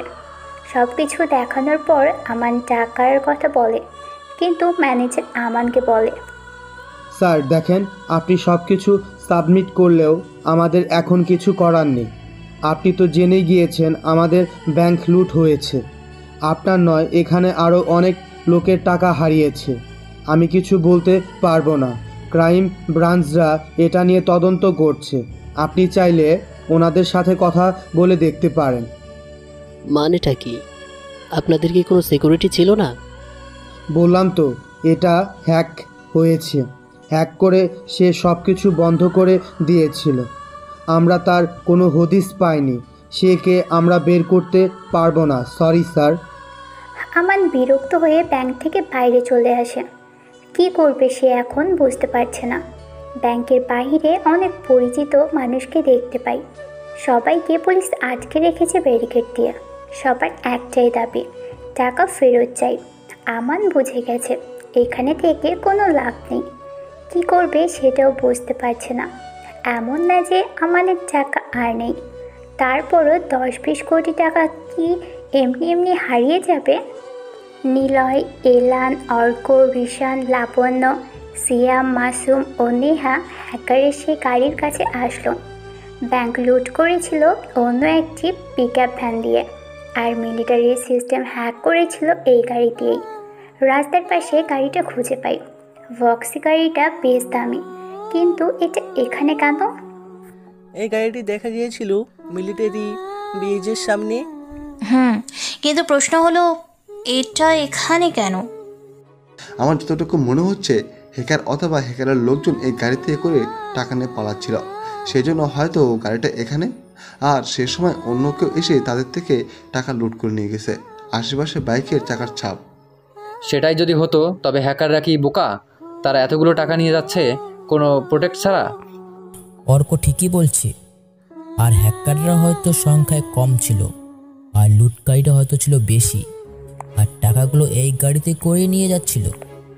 নিলয় কথা বলতে বলতে গাড়ির ভিতর থেকে 3-4টা 1000 টাকার নোট বের করে। টাকাগুলো ওই ব্যাংকের। নিলয় আশেপাশে তাকায়। এখানে কোনো সিসি ক্যামেরা নেই।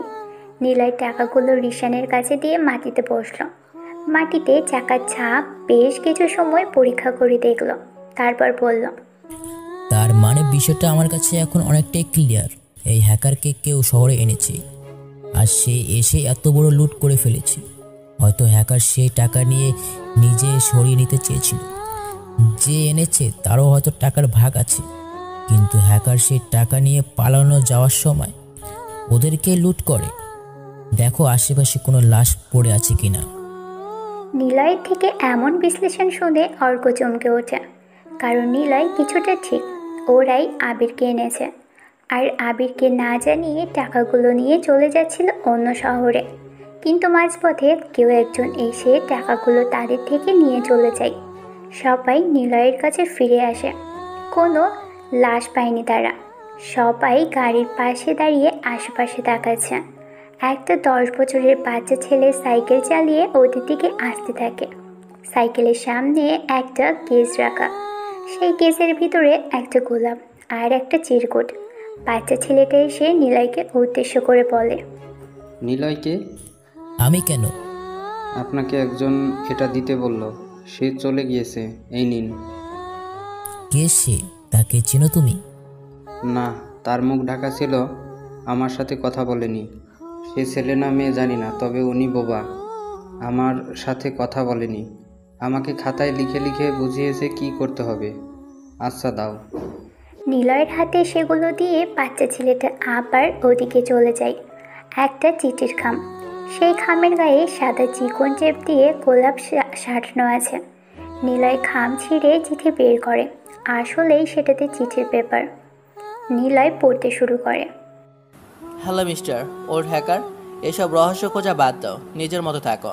ভেবো না আমি আবার এসব হ্যাক করেছি, তবে তুমি আমার কাছে কাঁধে বাধা দিচ্ছ। তুমি ছাড়া আমাকে আপাতত আমার লক্ষ্যে পৌঁছাতে কেউ বাধা হবে না। আমি ঠিকই আমার প্ল্যান মতো এগিয়ে যাচ্ছিলাম, মাঝখান থেকে তুমি এসে ঝামেলা বাঁধিয়ে দিলে। তুমি যদি এখন ডালে ডালে চলো, আমি কিন্তু পাতাতে চলবো। আমাকে খুঁজতে তোমার 100 বছর লেগে যাবে। আমাকে তো আমি নিজে চাই না কখন কোন চরিত্রে থাকে, তাই তোমাকে নোটিশ দিলাম। শুনলে তোমার ভালো, না শুনলে তোমাকে মারতে আমার সময় লাগবে না। হয়তো জানো চেনা শত্রু থেকে অচেনা বন্ধু অনেক ভয়ঙ্কর। No deal, no compromise, only war for me. Good luck hacker. Niloy থেকে চিঠিটা নেহা কেড়ে নেয়, সেও পড়ে, বাকি সবাই পড়ে। সবার মনে এখন প্রশ্ন, who is he or she? Niloy চিঠিটা ভাঁজ করে পকেটে রাখলো, তারপর সবাইকে বলল, চলো ফিরে যাই অফিসে। বিকেলের দিকে প্রীতি আবিরের কাছে আসলো। আবির তার কম্পিউটার ঘরে বসে আছে। আবিরের কাছে এসে বলে, সারাদিন কি করিস রে তুই? কুদ্দুস মিয়ার সব কিছু চেক করছি। ওই পুলিশ অফিসার, ওই হারামিকে সব চেক করে কি করবি? বাদ দে। হারুনের জিমেল তো পাওয়া সহজ, ওর পোস্টারের নিচে নাম্বার সহ জিমেল, বাড়ির ঠিকানা সবই লেখা থাকে। নেই পোস্টার। Thank you. লাগবে না তোর ধন্যবাদ, কাজ কর তুই। কি হলো তোর, রেগে কেন? আসার পর থেকে কাজই করে যাচ্ছিস, আমার দিকে তাকাচ্ছিস না। তুই অনেক খারাপ। আহারে, তাই রাগ হয়েছে? পিতি, তুই অত ভোরে আমার কাছে আসলি কিভাবে? কি করছিলি রে? আমাকে মেরেছিল আগের রাতে, জ্বর এসেছিল, ঘুমাচ্ছিলাম একটু, স্বপ্নে দেখছিলাম তুই এসেছিস। ঘুম ভেঙে দেখি সেটা স্বপ্ন ছিল, তাই মন খারাপ করে 4টে থেকে বারান্দায় গিয়ে বসেছিলাম, তোকে দেখতেও পাইনি। আমাকে অনেক ভালোবাসিস প্রীতি, কিন্তু তুই ভালোবাসা দিয়ে তো হবে না। শোন, ভালোবাসা তৈরি হতে মুহূর্ত লাগে, আর সেই ভালোবাসা পূর্ণতা দিতে চাকরি আর টাকা লাগে, নাহলে কখনো ভালোবাসা পূর্ণতা হয় না, বুঝলি? ভাই তুই তোর কাজ কর, আমি গেলাম। তোর এসব কথা আমার একটুও শুনতে ভালো লাগে না। সত্যি শুনলে একটু তিতা লাগবেই। তোকে আমার ভালোবাসতে হবে না, আমাকে শুধু তোর সাথে রাখবি। তোর জন্য রান্না করে দেব, তুই খাবি। যদি তুই না নিয়ে যাস তবে কিন্তু আমি সুইসাইড করব, তবু অন্য কাউকে বিয়ে করব না। আচ্ছা আচ্ছা, বুঝেছি, যা এখন কাজ করতে দে আমাকে। প্রীতি চলে যায় সেখান থেকে। আবির কম্পিউটারের সামনে বসে কুদ্দুস মিয়ার নাম্বারটা জোগাড় করে ফেলেছে আবির, আগে থেকেই ছিল তার কাছে। নাম্বারটি সেভ করতেই আবির দেখতে পাই এটা দিয়ে ইমো খোলা আছে। আবির ইমোতে মেসেজ দেয়। আবির একটা ফেক নাম্বার দিয়ে ইমো অ্যাকাউন্ট ক্রিয়েট করে, মেয়ের নাম দেয় আর প্রোফাইলে একটা সেক্সি মেয়ের ছবি দেয়। কুদ্দুস মিয়াকে মেসেজ লিখে, এই যে শুনছেন, আমাকে চিনতে পারছেন? জি, কে বলছেন আপনি? চিনতে পারলেন না? আমি তো সেতু বলছি, মনে নেই? অবশ্যই আপনার সাথে আমি একদিন কথা বলছিলাম, কিন্তু আপনার সাথে কথা বলে আমার অনেক ভালো লাগে। আমি একটা বিপদে পড়েছি, কিভাবে যে বলি। যত টাকা লাগে আপনি পাবেন, তবু আমাকে একটু এই বিপদ থেকে বাঁচান প্লিজ। হ্যাঁ বলো বলো, কি বিপদ? আসলে আমার একটা প্রেমিক ছিল, ওর কাছে আমার কিছু ভিডিও আছে, সেগুলো আমি নিতে পারছি না। ভিডিও? কেমন ভিডিও? ওই সব ভিডিও নাকি? আপনাকে ভাবছি বলবো কি না। আরে বলো বলো, কোনো সমস্যা নেই। আমি আর আমার বয়ফ্রেন্ডের রুম ডেট ভিডিও আছে, আর কিছু পিকচারও আছে। এখন সেইগুলো আমি যতবার নিতে চাই ততবার আমার সাথে আবারও ডেট করে। এখন আমি সেগুলো চেয়েছি দেখে আমার কাছে একটা অ্যাপস পাঠিয়েছে, সেটার ভিডিও প্রবেশ করতেই সব কিছু দেখা যায়। সে বলেছে অ্যাপসটা নাকি পাবলিশ করে দিবে গুগলে। আমি এখন কি করব? ও এই ব্যাপার, আচ্ছা বিষয়টা আমি দেখছি। 1-2 লাখ টাকা লাগবে, পারবা? টাকা করে ব্যাপার না, ব্যাংকের নাম, ব্যাংক অ্যাকাউন্ট নাম্বার, নাম সব দিন, আমি এক্ষুনি পাঠিয়ে দিচ্ছি। কিন্তু তার আগে ওই ভিডিওগুলো নিয়ে যে অ্যাপস বানানো আছে সেটার লিংক আমাকে দাও এখনই। ওকে, আমি পাঠিয়ে দিচ্ছি 10 মিনিটের ভিতরে। কুদ্দুসের মুখে এক অজানা শিহরণের হাসি আর আবিরের মুখে শয়তানি মার্কা হাসি। আবির একটা অ্যাপস আগে থেকেই বানিয়েছে। এই অ্যাপের সাহায্যে আবিরের ফেসটাকেই মেয়ে বানিয়ে দিয়েছে আবির, আর সাথে একটা পর্নোগ্রাফির ভিডিও মেক করেছে আর্টিফিশিয়াল ইন্টেলিজেন্সের সাহায্যে। সেখানে কতগুলো ভিডিও বানিয়ে অ্যাপসে আপলোড করে, তারপর কতগুলো নোটস পিকচার আপলোড করে। অ্যাপসটা নিজের ভিলেন সাইটে আপলোড করে দেয়। এখানে আপলোডের কারণে যে কোনো ব্যক্তি বা মানুষ গুগল সাইটে কোনো পর্নোগ্রাফির ভিডিও সার্চ করবে, তখনই আবিরের সাইটটি সবার উপরে থাকবে। আর ডিসক্রিপশনে এমনভাবে সাজিয়েছে আবির যে সে ওই সাইটে প্রবেশ করবে আর ডিভাইসের সব ডিটেলস আবির কম্পিউটারে চলে আসবে। আর সেখানে প্রবেশ করে আবিরের বানানো সেক্স পোস্ট এফসি ইনস্টল করতে বলবে। আর সেটার কভার ফটো এতটাই আকর্ষণীয় বলা হয়েছে যে আপলোড না করে আপনার মন সরবেই না। আর যে একবার অ্যাপস ইনস্টল করবে সেই আবিরের জালে ফেসে যাবে। এটাই তো ভিলেনের কাজ। শুভ্র নিধিকে পছন্দ করে। নিধি সবার থেকে একটু বেশি আলাদা, মানে ওর পছন্দ এখানে সেখানে ঘুরে বেড়ানো। মোটা অঙ্কের চাকরিজীবী ছেলে পছন্দ। আবির তার বন্ধু মহলে লুজার নামে খ্যাত। তবে নিধি জানে শুভ্র বেকার নেশা করে বেড়ায়। এটাও জানে যে শুভ্র তাকে পছন্দ করে, এজন্য নিধি তাকে সবসময় এড়িয়ে চলে। তবে শুভ্রের সামনে নিধি বারবার শুভ্রকে অপমান করে। আমাকে এই অবধি যতগুলো ছেলে পছন্দ করেছে তাদের মধ্যে একজনকে দেখলে আমার বমি আসে। বাপের টাকায় চলে, সে নেশা করে বেড়ায়, নিজের কিছু করার ক্ষমতা নেই, সে আবার পছন্দ করে আমাকে। যোগ্যহীন মানুষ আমাকে পছন্দ করে, এটা ভাবলেই আমার বমি আসে। কি করলাম? সি। শুভ্র জানে এটা তার উদ্দেশ্যে বলা। শুভ্র কিছু মনে করে না। সে নিধিকে কখনো বলেনি পছন্দ করে, ভালোবাসে না শুভ্র, কিন্তু পছন্দ তো করে। এখন সেই মেয়ে যদি যোগ্যতার বিচার করে শুভ্রকে অপমান করে, তবে কি শুভ্র তাকে কখনো জানাবে ভালোবাসার কথা? শুভ্র ড্রিঙ্কস নিয়ে ব্যস্ত হয়ে যায়। তার জীবনের একটাই লক্ষ্য ড্রিঙ্কস করা আর ওর বাবার সাথে ঝামেলা করা।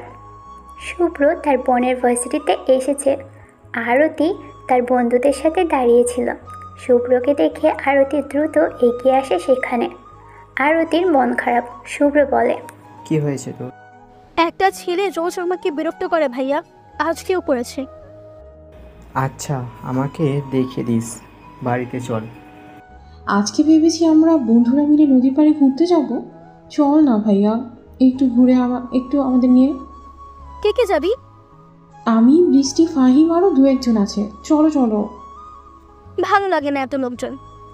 থাক আরতি, তোর ড্রাইভার ভাইয়া এসব পছন্দ করে না। ড্রাইভার সে তো এত আকুতি মিনতি করছিস? অর্ডার করবি, বলবি ওই ড্রাইভার চল এক্ষুনি, না হলে তোকে চাকরি থেকে ছাঁটাই করব। ওই তোদেরকে না বলেছি আমার ভাইয়াকে নিয়ে বাজে কথা বলবি না। আমার কাছে সে অনেক কিছু, খুব ড্রাইভার।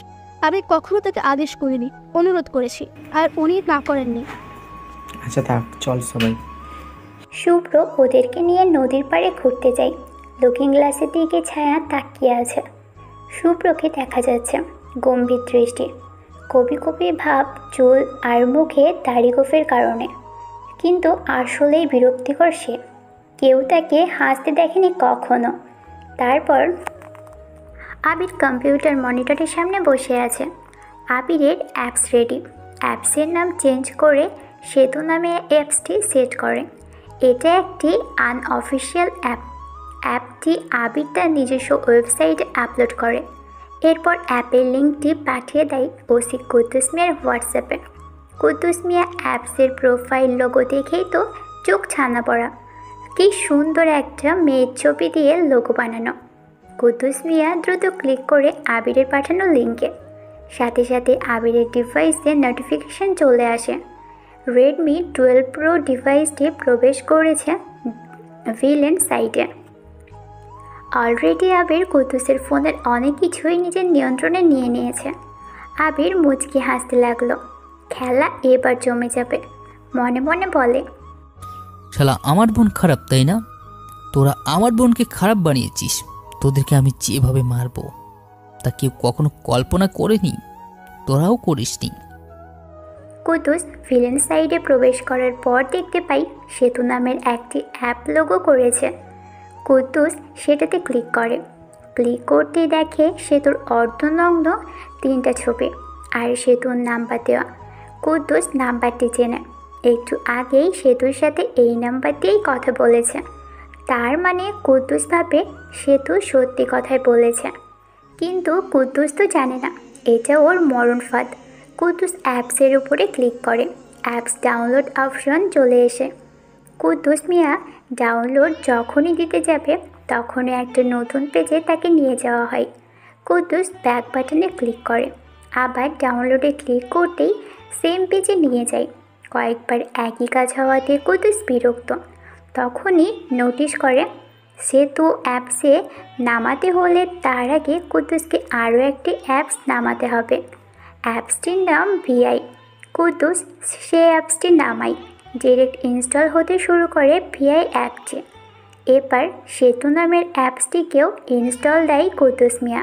নামানোর আগে নোটিশ আসে, this is harmful app for your device, do you want to install the app on your device? Kuddus okay বাটনে ক্লিক করে। ব্যাস, সেতু নামের অ্যাপসটি নামতে শুরু করে। 5 MBর অ্যাপটি নামতে কয়েক সেকেন্ড সময় নেয়।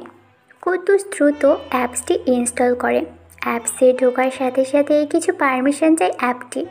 ফোন কল, মিডিয়া, ফটোজ সব কিছুর উপরে পারমিশন সাবমিট করে কুদ্দুস মিয়া। তারপর সে অ্যাপসের ভিতরে সেতুর নগ্ন ফটো দেখতে শুরু করে। তখনই বড় অফিসার ডাক দেয় কুদ্দুস মিয়াকে। সে অ্যাপসটাকে মিনিমাইজ করে ফোনটা টেবিলের উপর রেখে চলে যায়। আবির পিসির সামনে দাঁড়িয়ে কুদ্দুসের কাণ্ডগুলো দেখতে থাকে। সেতু নামের অ্যাপসটি ইনস্টল করার আগে আরও একটি V1 যে অ্যাপটি ইনস্টল করা হয়েছে কুদ্দুসের ফোনে, সেই অ্যাপসটি মূলত একটি ভাইরাস, যেটি ইনস্টলের পর আবির কুদ্দুসের ফোন নিজের মনিটরে হুবহু চালাতে পারছে। আর ফোনটা আবিরের ইচ্ছা মতো চলছে, যেটার আবিষ্কারক আবির নিজেই। আবির কুদ্দুসের সব কিছু চেক করতে থাকে। একটা সময় গুগল ড্রাইভের ভিতরে প্রবেশ করে। সেখানে 3টে জিমেল অ্যাড করা। প্রথম, দ্বিতীয় জিমেলে কিছুই নেই। 3 নাম্বার জিমেলে অনেক কিছু সেভ করে রাখা। আবির সব কিছু ঘাঁটতে ঘাঁটতে ড্রাইভে সেভ করা একটা ফোল্ডারে ঢুকে পড়ে। সেখানে কুদ্দুস মিয়ার সব অ্যাকাউন্টের বা সিকিউরিটি নোট করে রাখা। প্রথমে বিকাশের, তারপর নগদ, তারপর যা যা অ্যাকাউন্ট ওপেন করার আছে সব কিছুর পাসওয়ার্ড নোট করে রাখা। শেষে ব্যাঙ্ক অ্যাকাউন্ট নাম্বার আর সেটার ATM পাসওয়ার্ড। আবির সবগুলো নোট করে নিল নিজের খাতায়। তারপর বিড়বিড় করে বলে, কুদ্দুস, ইউ আর ফিনিশ। তোকে নিয়ে এবার মাইন্ড গেম খেলবো, দেখি তোর মাথায় কত বুদ্ধি। নীলয় সিগারেট খাচ্ছে। কে তাকে এমন চিরকুট পাঠালো? তবে একটা জিনিস নিলয় ক্লিয়ার, এই সব কিছুর পিছনে একজনই আছে, আর সে ভিলেন নামের হ্যাকারকে সামনে আনার চেষ্টা করছে। আর নিলয়কেও সেই একজন আবার সেই হ্যাকার লাইনে এনেছে। কিন্তু কে? এলানের বস রবার্ট নয় তো? এলান তো চেয়েছিল নিলয় নিজেই আসুক আবার হ্যাকিং জগতে। তবে কি খেলাটা উনি করছে, নাকি ওনাকে ছাপিয়েও অন্য একজন মাস্টার মাইন্ড আছে? কিন্তু কে এসে সবাইকে নিয়ে খেলছে কি এমন? নিলয় একটা প্ল্যান সাজায়। তবে এই প্ল্যানে কাউকে সে কিছু বলবে না, সবটা নিজের মতো করেই করবে। প্ল্যানটা হলো সে নিজেই আবার হ্যাক করবে। তবে এবারে একটু অন্যরকম হ্যাক হবে। রবিনহুডের মতো করে চলবে নিলয়।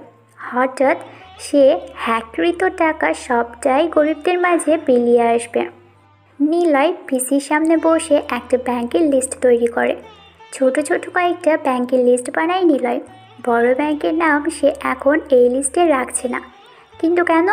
দেখা যাক নিলয় আসলে কী করতে চলেছে।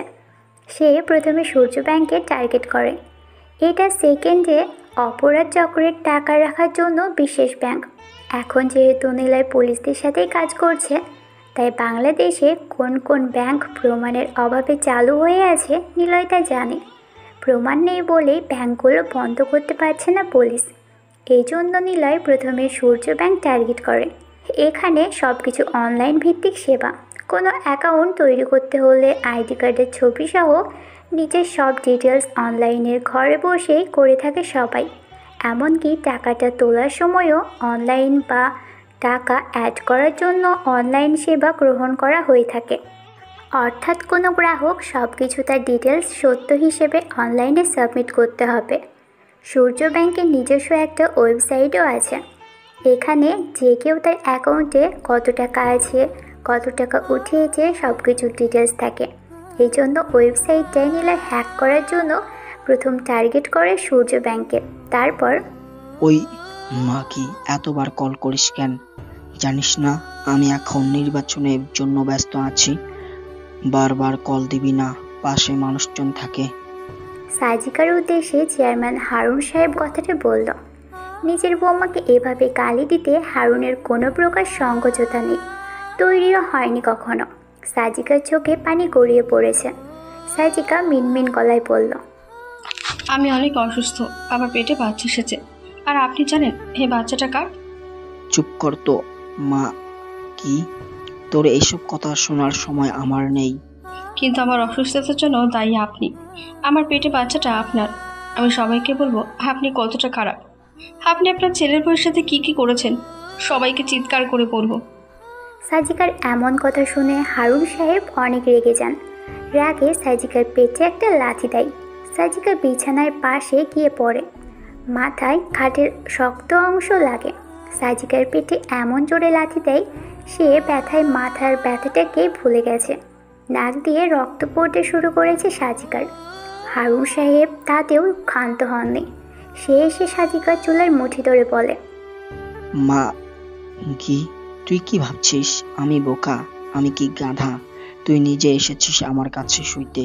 সব কিছু আমার কাছে ভিডিও করা আছে। তুই নিজেই সব খুলে আমার সামনে চলে মেলে ধরেছিস। সব ভিডিও আমি মানুষের কাছে দিয়ে দেব, তখন বুঝবি কেমন লাগে। তবে তার আগে তোকে তো ঘর ছাড়া করতে হবে, না হলে ঘরের মান তুই নষ্ট করবি। শোন, টাকা আছে আমার। আমি তোর এই কেস টাকা দিয়ে কোন দিকে ঘুরিয়ে দিব তুই নিজেই জানিস না। আসছে আমাকে সবার সামনে খারাপ করতে। যা বল এবার বেটার বউয়ের পেটে শ্বশুরের বাচ্চা। যা বল দেখি তোর কেমন সাহস। সাজিকা কোনো কথা বলে না, ডুকরে কেঁদে ওঠে। হারুন মিয়া আরও জোরে চর বসিয়ে দেয়। তারপর বলে, তোকে আমার ছেলের সাথে বিয়ে দিয়েছিলাম তোর জন্যই। আমি জানি আমার ছেলে একটা অমানুষ। সে কখনো তার বউকে ভালোবাসবে না। সেই বাইরের মেয়েদের সাথেই শুয়ে থাকে সব সময়। বাপ হয়ে এসব দেখছি আমি, তাই তোরই বউ করে আনছি বাড়িতে। এখন তুই আমার বাচ্চা তোর পেটে রাখলেও সাজিদের নামে সেটা হবে, বুঝছিস? সাজিকা কেঁদে কেঁদে বলে, আপনি অনেক খারাপ, কিন্তু দেখবেন আপনি ক্ষমতা পাবেন। তবে সেই ক্ষমতা ব্যবহার করার জন্য আপনি নিজেই থাকবেন না। হারুন আরও রেগে যায়। সাজিকার গাল চেপে ধরে দাঁড় করায়। তারপর বলে, মা কি তুই মারবি আমাকে? কি মারবে? তোর মতো সার দেওয়া কবুল হয় না। সাজিকা ভাঙা গলায় বলে, একজন পতিতাও জানে আল্লাহ ছাড়া তার আর্তনাদ কেউ শুনবে না। হারুন একটা থাপড় চর বসিয়ে দেয় সাজিকার গালে। সাজিকা বিছানার উপরে গিয়ে পড়ে। হারুন আর দেরি করে না, সে সাজিকার উপরে ঝাঁপিয়ে পড়ে। সাজিকার গা থেকে শাড়িটা টেনে খুলে ফেলল। তারপর পেটিকোট উঁচু করে সাজিকার নরম মাংসে নিজের রাগের ক্ষোভ ছাড়তে শুরু করে দেয়। সাজিকা বিছানার চাদর মুষ্টিবদ্ধ করে চোখ দিয়ে কেবল জল ফেলতে শুরু করে। কিছু সময় পর হারুন নিস্তেজ হয়ে সাজিকার উপরেই শুয়ে পড়ে। মাঝবয়স্ক একজন লোকের সাথে সাজিকা পেরে ওঠে না। পুরুষালী শক্তির কাছে সাজিকা যেন বড্ড বেশি দুর্বল। সাজিকার হারানোর কিছুই নেই। সাজিকার ঠোঁটে চুমু খায় সে, তারপর কাপড় ঠিক করে রুম থেকে বের হয়ে যায়। সাজিকা ওভাবেই শুয়ে থাকে, মনে মনে বলে, অমানুষের মৃত্যু আমি নিজ চোখে দেখতে চাই। আল্লাহ, আমাকে জাহান্নামে দাও, তবু আমি কুত্তার বাচ্চার মৃত্যুটা আমার চোখের সামনে দেখতে চাই। ফারিহা এখন আর বাইরে বের হয় না। আবিরকে গত কয়েকদিন ধরে আর দেখা যাচ্ছে না। সেই ট্রেন রাস্তায় গিয়ে বসে থাকা ফারিয়া, কিন্তু আবির আর আসে না। কোথায় গেল ছেলেটা? ছেলেটার কথাগুলো ফারিয়ার খুব বেশি মনে পড়ে। অদ্ভুত কথাগুলোর প্রেমে পড়ে যায় ফারিয়া, কিন্তু সেই প্রেম বড়ই নিষিদ্ধ। আবিরকে সে চাইলেও পাবে না, কখনো না, কারণ সে নিজেই নিষিদ্ধ এই সমাজের জন্য। আবিরকে কি সে আর খুঁজে পাবে না? মায়া ছাদে দাঁড়িয়ে আছে। আবিরের কথা সে ভুলতে শুরু করেছে, কারণ এখন আর আবিরের কথা ভেবে তার কোনো লাভ নেই। জীবন থেমে থাকে না। ভালোবাসা, অনুভূতি, জৌলুস, যৌবন, টাকা সব সময় একরকম থাকে না। সবাই সব কিছুতে পরিবর্তন চায়।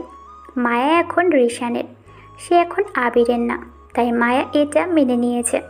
রিশানের এখানে দোষ নেই, তবে অদ্ভুত হলেও সত্য যে কেউ কাউকে সাধনা করে চাইলে পায় না, আবার কেউ সাধনা ছাড়াই পেয়ে যায় কিছু দামি জিনিস। মায়া আর আবিরের কথা ভাববে না একদম। আরিয়া আমানের জন্য রান্না করে বসে আছে, কখন যে আসবে আমান কে জানে। হঠাৎ দরজায় কর্নারের শব্দ শুনতে পায় আরিয়া। দ্রুত যেয়ে দরজা খুলে দেয় আরিয়া, কিন্তু দরজার সামনে দাঁড়িয়ে আছে অপরিচিত একজন কালো মোটা গোছের ব্যক্তি। আরিয়া ভয় নিয়ে প্রশ্ন করে, আপনি কাকে চান? আমি তো চাই অনেক কিছু, কিন্তু পাবো তো? আপনি কে? নাম কি আপনার? কি চান বলেন? আমান বাসায় নেই, পরে আসেন। আমি তো আমানের কাছে নয়, তোমার কাছে এসেছি। কত টাকা লাগবে?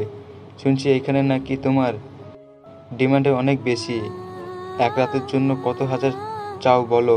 অনেক কষ্টে ঠিকানা খোঁজ বের করেছি, যা শুনছি তার থেকেও তুমি বেশি সেক্সি। আমার তোমাকেই লাগবে। বাজে কথা বলবেন না একদম। আমি একজনের বউ, চলে যান বলছি, না হলে চর একটাও বাহিরে পড়বে না, বলে দিলাম।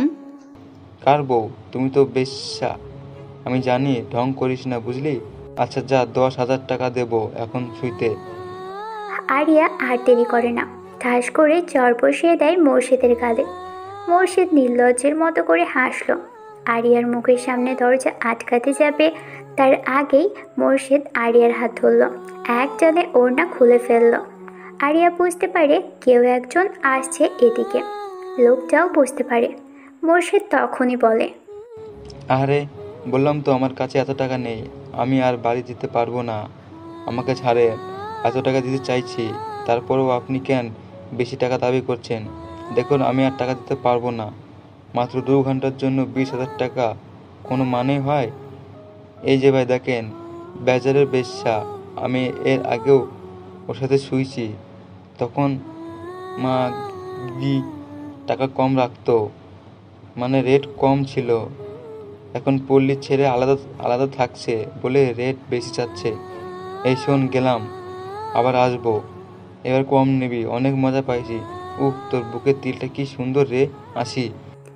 আরিয়ার হাত ধরে রেখেছিল লোকটা। মোর্শেদ লোকটা আমানকে দেখে কথাগুলো জোরে বলতে থাকে। আমান লোকটার কথাগুলো শুনতে থাকে। তখনই লোকটা আরিয়ার হাত ছেড়ে দেয়। আমান রেগে যায়। লোকটা এই ফাঁকে দ্রুত সেখান থেকে পালায়। আমান আরিয়ার দিকে তাকায়। আরিয়ার গায়ে ওড়না নেই। আমান আরিয়ার ওড়নার দিকে তাকায়। ফ্লোরে গড়াগড়ি খাচ্ছে ওড়না। আমানের দৃষ্টির মানে বুঝতে পারে আরিয়া। আমান ভাবে আরিয়া লোকটাকে বাড়িতে ডেকেছে। আমান ভিতরে আসে। তারপর শুভ্র গাছের নিচে বসে সিগারেট খাচ্ছে। মস্তিষ্কে অনেক কিছুই ঘুরছে ওর। হঠাৎ শুনতে পাই কারো চিৎকার। দেখে আরতি চিৎকার করছে। শুভ্র সেদিকে দৌড়ে যায়। আরতিকে বলে, কি হয়েছে? ভাইয়া, ছায়া পানিতে ডুবে যাচ্ছি, ওকে বাঁচাও। শুভ্র কিছু না ভেবেই পানিতে ঝাঁপ দেয়। ছায়াকে টেনে তোলে। ছায়ার জ্ঞান নেই। সে অজ্ঞান হয়ে নদীর পাড়ে শুয়ে আছে, নিঃশ্বাস চলছে। শুভ্র বলে, নাকে পানি ঢোকার কারণ জ্ঞান হারিয়েছে, তোর হাত দে। আরতির হাত নিয়ে শুভ্র ছায়ার পেটের উপরে রাখে। শুভ্র জোরে জোরে চাপ দেয় পেটে আরতির হাত দিয়ে। কয়েক মিনিট পর ছায়ার জ্ঞান ফেরে। আরতি হাত সরিয়ে নেয়, কিন্তু শুভ্রের হাত তখনও ছায়ার পেটে লেগে আছে। ছায়া উঠে বসতেই শুভ্রের গালে একটা চড় বসিয়ে দেয়, তারপর বলে,